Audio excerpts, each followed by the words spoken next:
جب ہمارے گھر میں سالن بنتا نا تو اللہ کے نبی صلی اللہ علیہ وسلم حضرت خدیجہ کی سہیلیوں کو بھیجا کرتے تھے وہ سالن. یعنی آپ سوچیں یہ جو حدیث ہے نا مجھے اور آپ کو اس بات کا درس دیتی ہے کہ میرے بھائیوں میری بہنوں یاد رکھو اپنے گھر والوں کے انتقال کے بعد بھی ان کے جو رشتہ دار ہوتے ہیں نا ان سے ہمیں رشتہ باقی رکھنا چاہیے. ہمارے یہاں ہوتا کیا ہے والد کا انتقال ہو گیا انسان بھول جاتا ہے چاچا کو, چاچا گئے پھوپھو گئے جتنا رشتہ دار تھے والد تھے جب تک انہوں نے رشتہ داری کو مضبوطی سے پکڑے رکھا تھا, انہوں نے چھوڑا نہیں تھا. لیکن جیسے ہی ان کی وفات ہو جاتی ہے لوگ بھول جاتے ہیں, لوگ جو ہے بھول جاتے ہیں اور جو ہے وہ یعنی جیسے والد نے رکھا تھا ویسے وہ نہیں رکھتے, وہ توڑ دیتے رشتوں کو. یاد رکھیے یہ صحیح نہیں ہے, رشتوں کو جوڑنا چاہیے اور ایک مسلمان رشتوں کو جوڑنے والا ہوتا ہے, رشتوں کو توڑنے والا وہ کبھی نہیں ہوتا. اسی لیے نا آپ دیکھیں گے احادیث میں کتنا اللہ کے نبی صلی اللہ علیہ وسلم نے رشتوں کو جوڑنے کی اور اس میں آگے بڑھنے کی اللہ رب اللہ کے نبی صلی اللہ علیہ وسلم نے کتنی فضیلت بیان کی ہے. تو میرے بھائیوں اور بہنوں بتانے کا مقصد یہ ہے نا کہ جو باتیں ہم لوگ یہاں پر سنتے ہیں دیکھتے ہیں شیوخ سے جو علم ہم لوگ حاصل کرتے ہیں ہم اس پر عمل بھی کریں, یہ بھی ہماری زندگی کا اور جو ہے ہمارے سننے کا ایک لازمی جز ہے. انشاءاللہ ابھی کچھ ہی دیر میں شیخ محترم ڈاکٹر طارق ہمارے ساتھ ہوں گے انشاءاللہ. شیخ محترم آپ کے سوالات کے جوابات دیں گے. میں آپ بھائیوں اور بہنوں کو بتا دوں کہ ہم نے ہماری اسٹریم یارڈ کی لنک کمنٹ میں پیسٹ کر دی ہے, اس لنک کو پن بھی کر دیا ہے. آپ ضرور بھی ضرور انشاءاللہ نہیں لنک ابھی پیسٹ ہو رہی ہے تو انشاءاللہ ابھی کچھ دیر میں لنک پیسٹ ہوگی تو آپ لوگ ضرور بھی ضرور جوائن ہوئیے گا. الحمدللہ شیخ محترم ہمارے ساتھ جڑ گئے ہیں, آئیے شیخ کو ایڈ کرتے ہیں, استقبال کرتے ہیں.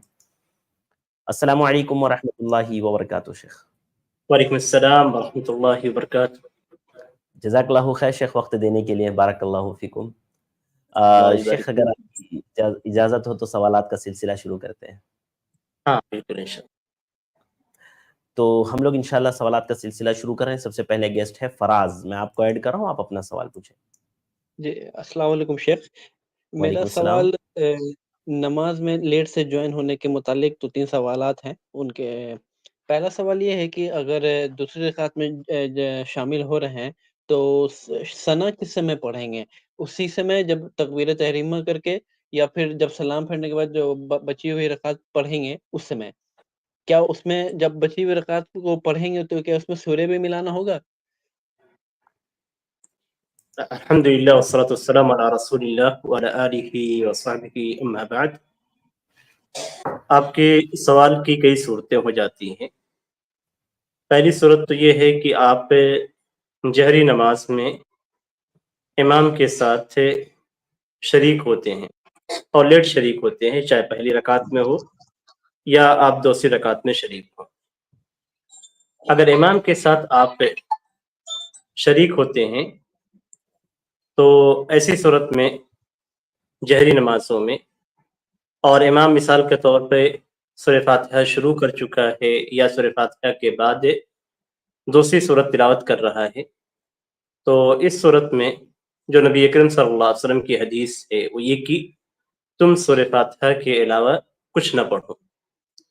تو آپ داخل ہوں گے, تکبیر تحریمہ کہیں گے اور اس کے بعد اعوذ باللہ السمیع العلیم من الشیطان الرجیم من ہمزہ ونفخہ ونفثہ بسم اللہ الرحمن الرحیم کر کے آپ پہ سورہ فاتحہ پڑھ کر خاموش ہو جائیں گے اور امام کی قرات کو سنیں گے. یہ پہلی صورت ہوئی.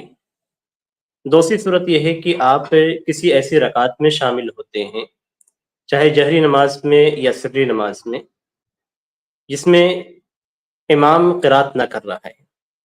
آپ داخل ہوئے پہلی رکعت میں یا دوسری رکعت کے اندر یا تیسری یا چوتھی رکعت میں اور امام قیام کی حالت میں ہے تو وہاں پہ آپ دعائے استفتاح کے ساتھ یعنی تکبیر تحریمہ کے بعد دعائے استفتاح پڑھیں, اس کے بعد سورہ فاتحہ پڑھیں اور آپ کی پہلی رکعت ہے اس لیے مزید ایک سورہ کا اگر موقع ملتا ہے تو وہ بھی پڑھیں. یہ 2 صورتیں آپ کی ہو گئی. تیسری صورت یہ ہے کہ آپ جس وقت داخل ہو رہے ہیں آپ جانتے ہیں کہ امام بہت دیر سے قیام کی حالت میں ہے. اگر میں دعائے استفتاح پڑھوں گا تو امام رکوع میں چلا جائے گا اور پھر سورہ فاتحہ مجھ سے فوت ہو جائے گی.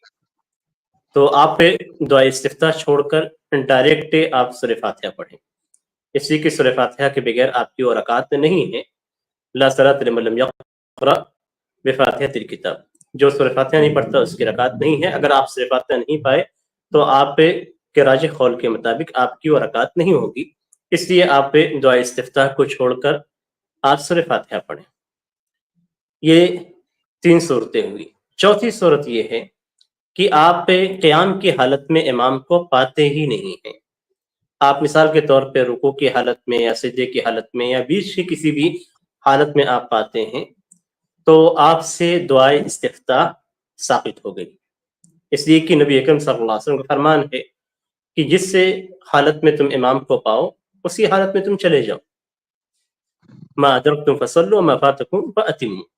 تو جو بھی کیفیت اور حالت ہوگی اس حالت میں آپ چلیں گے۔ سجدے کی حالت میں ہے تو آپ سجدے میں چلے جائیں اور سجدے کی دعائیں پڑھیں۔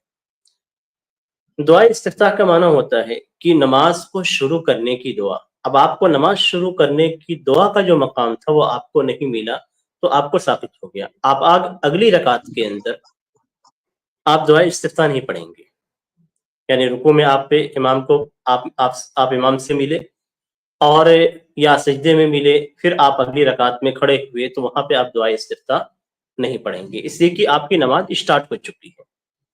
تو اسٹارٹ ہونے کے بعد آپ نماز میں جا چکے ہیں تو پھر دعائے استفتاح آپ کو نہیں پڑھی جائے گی۔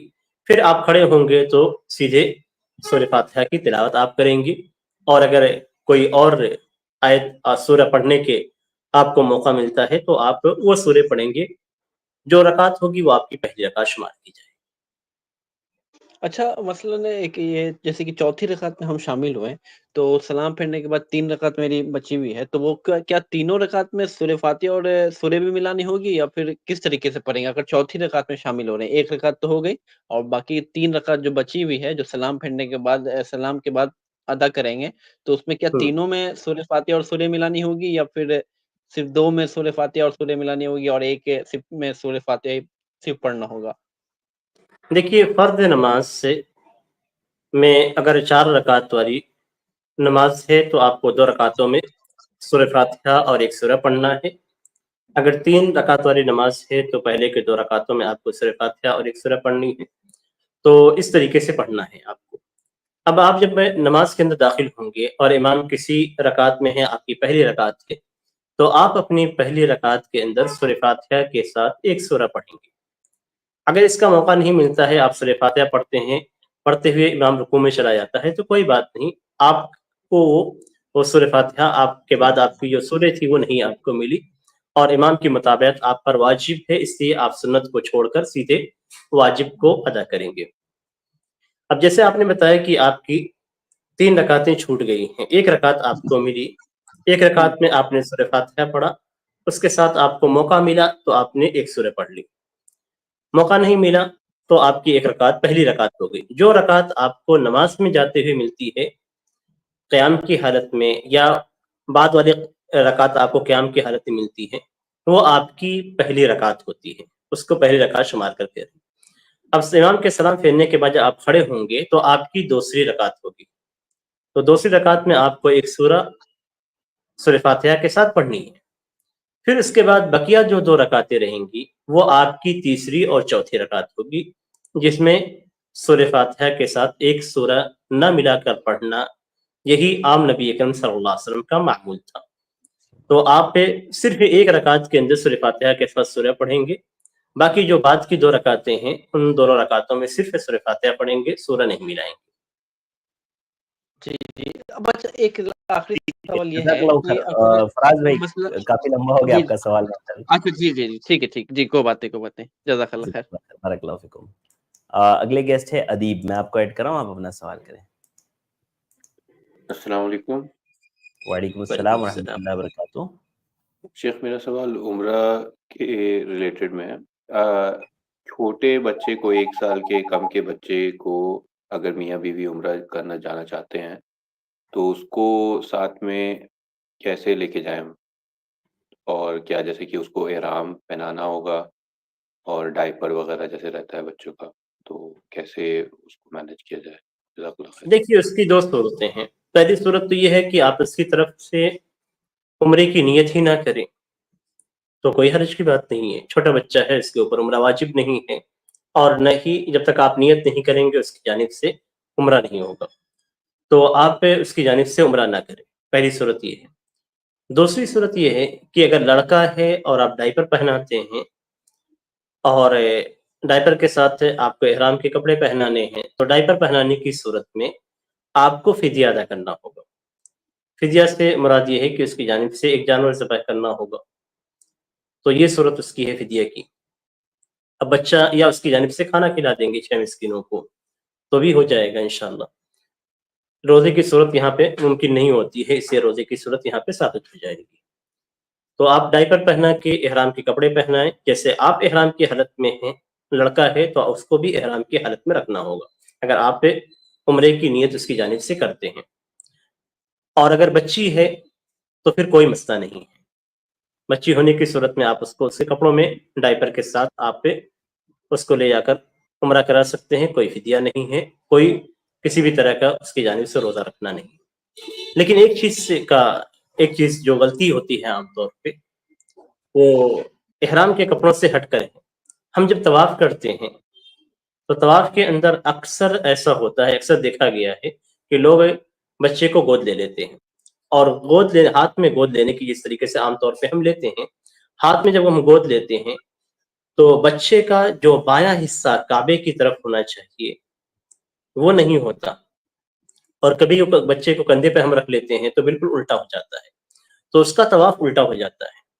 اس لیے اس بات کا خاص خیال رکھیں کہ جس طریقے سے ہم طواف کر رہے ہیں بچے کی جو حالت ہو ایسے ہی ہو. تو اگر کچھ ایسا انتظام ہم کر لیں تو اس صورت میں آسانی ہو جائے گی. بچے کو ہم سیدھے رکھ لیں، جس طریقے سے ہمارا چہرہ ہے ہمارے چہرے کی طرح اس کا چہرہ بھی رہے، اور بائیں طرف کعبہ ہو اور دائیں طرف دایاں حصہ ہو. تو اس بات کا خاص خیال رکھیں، اس سے کہ اس طریقے سے عمرہ نہیں ہوتا ہے، یعنی طواف نہیں ہوتا ہے تو عمرہ بھی نہیں ہوتا. جزاک اللہ خیر شیخ، بہت اچھا یہ بارک بات اللہ. آپ نے بتائی.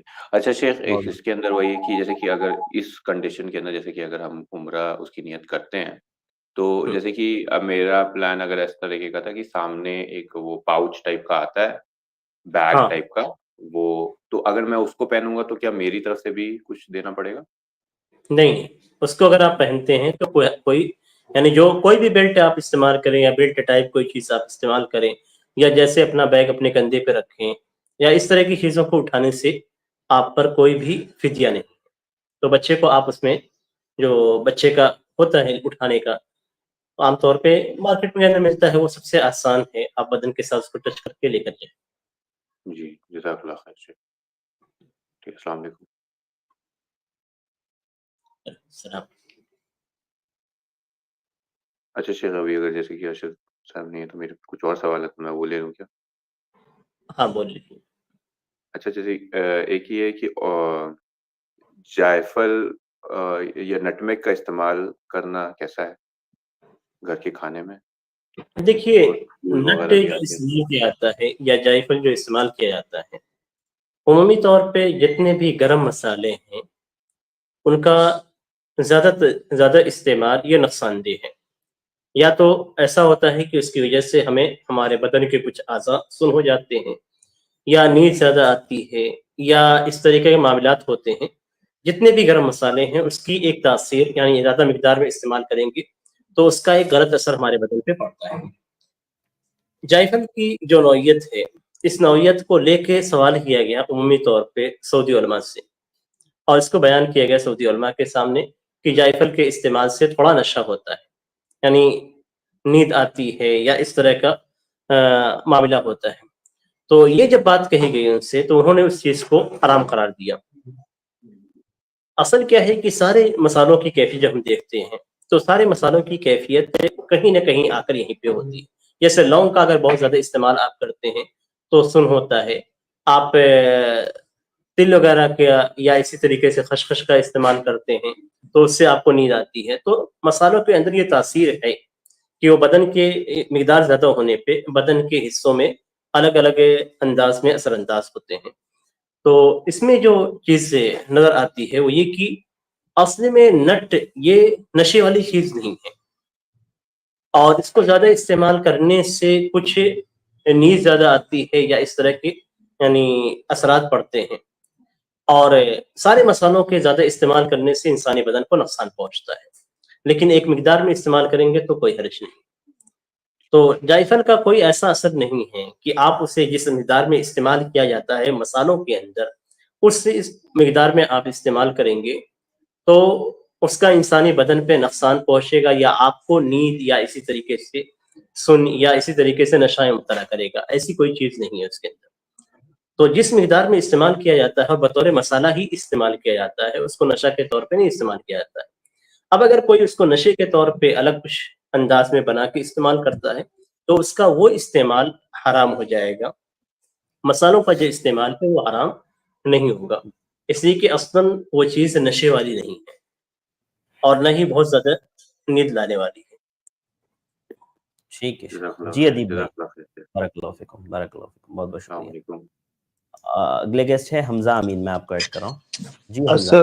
السلام علیکم شیخ وعلیکم ارشد، السلام ورحمۃ اللہ. شیخ طارق. شیخ آپ نے نو جی شو فرمائیں. ساکس دیکھی ہے شیخ؟ وہ ایک طرح کی ساکس ہوتی ہے، بہت چھوٹی ہوتی ہے. وہ اس طرح کی ہوتی ہے کہ آپ مطلب پتہ نہیں چلتا کہ آپ نے جوتے کے اندر ساکس پہنی ہوئی ہے. تو اس ساکس میں مسا کرنا جائز ہے یا نہیں؟ دیکھیے علماء نے ذکر کیا ہے کہ اگر اتنا شفاف ہے، اتنا باریک ہے کہ اس سے آپ کی جلد بالکل واضح نظر آتی ہے، بالکل واضح، تو اس کا حکم یہ ہے کہ اس پہ مسح نہیں کیا جائے گا، کہ جلد بالکل واضح نظر آئے، اس لیے کہ وہ ساتر نہیں ہے. اور جو خف جس پہ خف یا اسی طریقے سے جو موزے ہیں ان موزوں میں شرط رکھی گئی ہے کہ ساتر ہو. تو اگر بالکل جلد صاف نظر آتی ہے، بالکل شفاف ہے، تو علماء نے اس کے تعلق سے ذکر کیا ہے کہ اس پہ مسح نہیں کیا جائے.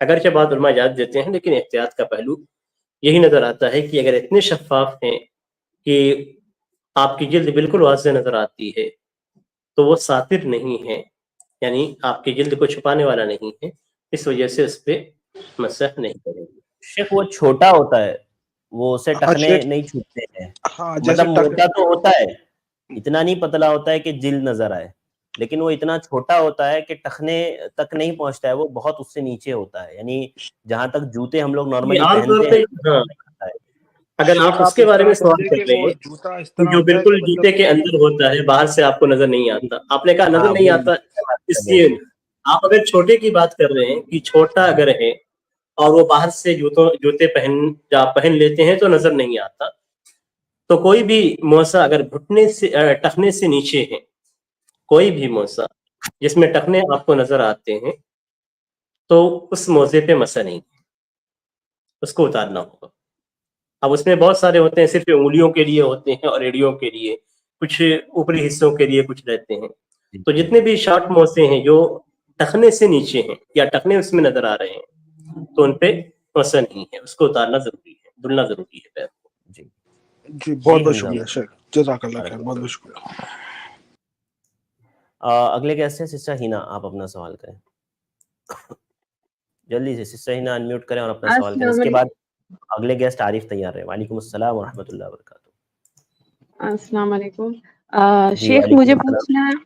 مجھے پوچھنا ہے کہ جو گرے ہوئے پیسے ہوتے ہیں ان کو اٹھانا جائز ہے، اور اگر ان کو اٹھا لیا جائے تو ان کی کیا نوعیت بنتی ہے، مطلب ان کو کہاں خرچ کرنا چاہیے؟ دیکھیے گرے ہوئے پیسوں کی دو صورتیں ہیں. ایک بہت معمولی پیسہ جو اگر کسی سے غائب ہو جاتا ہے تو اس کا دل میں اس کے لیے افسوس نہیں ہوتا، جیسے کسی کے 5 روپے 10 روپے گر گئے یا 20 روپے گر گئے تو بہت زیادہ اس کے پیچھے ہلکان نہیں رہتا ہے. تو اگر معمولی پیسے ہیں تو ان کو اٹھا کر آپ استعمال کر سکتے ہیں، اور اگر وہ آدمی آتا ہے تلاش کرنے کے لیے تو پھر آپ اسے واپس کریں گے. تو اگر نہیں جی ملتا ہے تو کوئی حرج نہیں، اس کو آپ استعمال کر سکتے ہیں. معمولی جتنی بھی چیزیں ہیں ان معمولی چیزیں اگر گری پڑی ہیں تو آپ اسے اٹھا سکتے ہیں. لیکن اگر پیسے اتنے ہیں کہ گم ہونے پہ انسان کو افسوس ہوتا ہے یا عام آدمی اس کے گم ہونے سے پریشان ہو جاتا ہے، ڈھونڈتا ہے، پوچھتا ہے، تو ایسے پیسوں کا اعلان کرانا آپ کے اوپر ضروری ہے. یعنی آپ مبہم انداز میں اس کا اعلان کریں گے لوگوں سے، یا جیسے آج کے زمانے میں واٹس ایپ وغیرہ کا ہے، یا جو محلے کا گروپ ہوتا ہے، گاؤں کا ہے، گاؤں کے اندر اگر آپ نے پایا تو اس طرح کے گروپ میں جو قریبی گروپ ہے اس کے اندر آپ اعلان کریں گے، یا آپ کچھ